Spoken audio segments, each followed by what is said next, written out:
Welcome to Ilavsky's Tempest in 10. Please join me and listen closely as I break down each act and state its biggest theme. The theme of Act 1 is equity is getting what one deserves. Once Prospero takes control of the island, he finds himself in control of two separate slaves. The first is Ariel, a beautiful magical creature that was trapped in thousands of years inside of a tree by Sycorax. Ariel does whatever she can to help Prospero and never wronged him. The other is Caliban, a vicious and ugly creature filled with sinful desires like wanting to harm Miranda. He is constantly trying to do whatever he can to harm Prospero.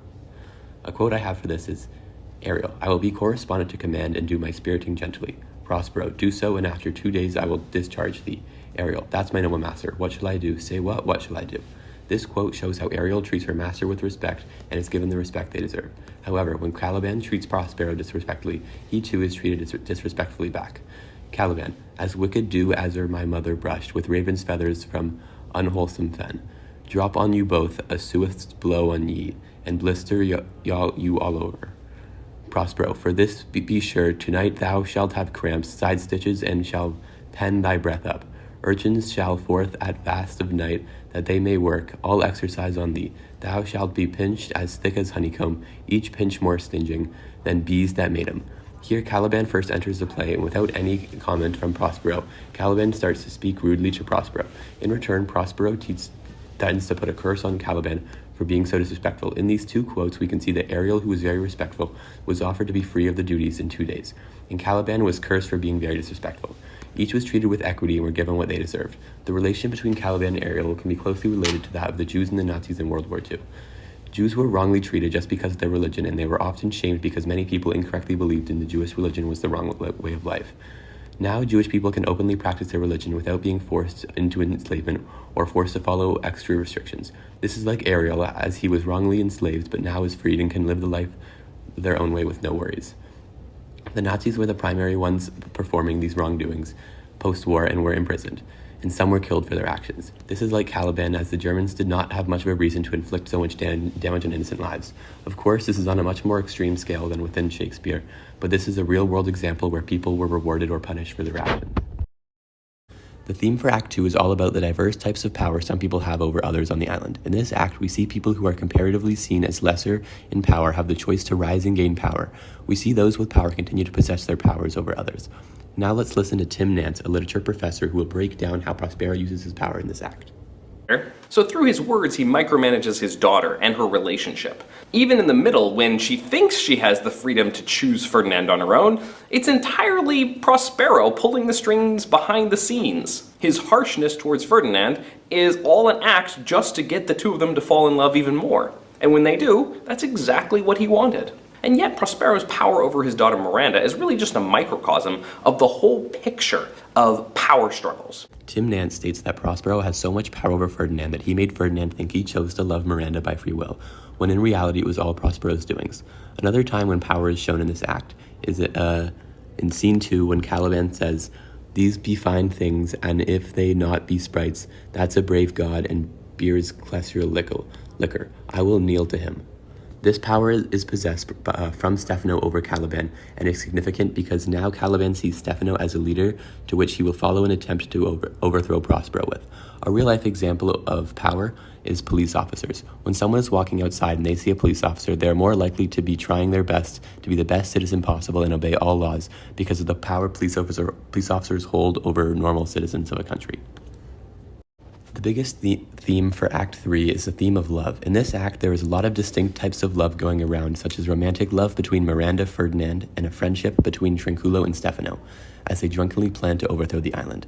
My second critical secondary source is a paragraph from an essay written by Timothy P. O'Malley. He is an associate professional specialist in the Department of Theology at the University of Notre Dame, and he said that the Tempest suggests that there is a love between Prospero and Ariel that eventually converts the former to the form of the act of forgiveness. Ariel's relationship with Prospero in the play is necessarily marked by her identity as Prospero's slave. She must obey, but she wants more than this master-slave relationship. She wants to be loved. This type of love pushed the play forward, as instead of thinking of Ariel as someone who wants to be relieved of her duties, you see her as someone who is trying to achieve Prospero's love. The main type of love that pushes the play forward, however, is the love between Miranda and Ferdinand.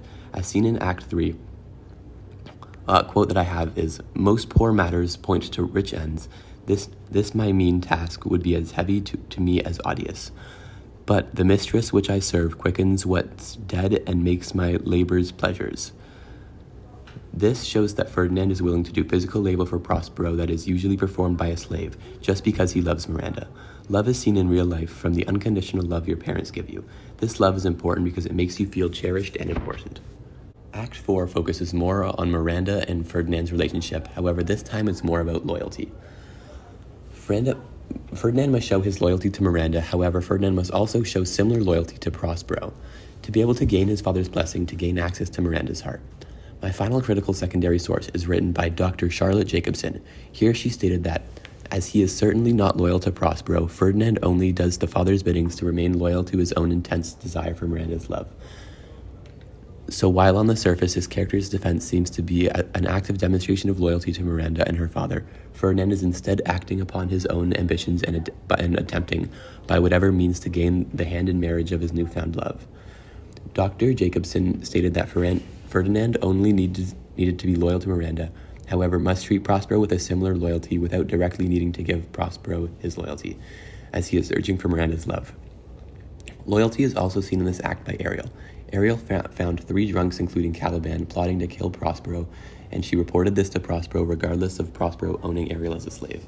This shows that Ariel truly is loyal to Prospero and potentially could even love Prospero's family. I told you, sir, they were red hot with drinking, so full of valor that they smoke the air for breathing in their faces, beat the ground for kissing of their feet, yet always bending towards the project.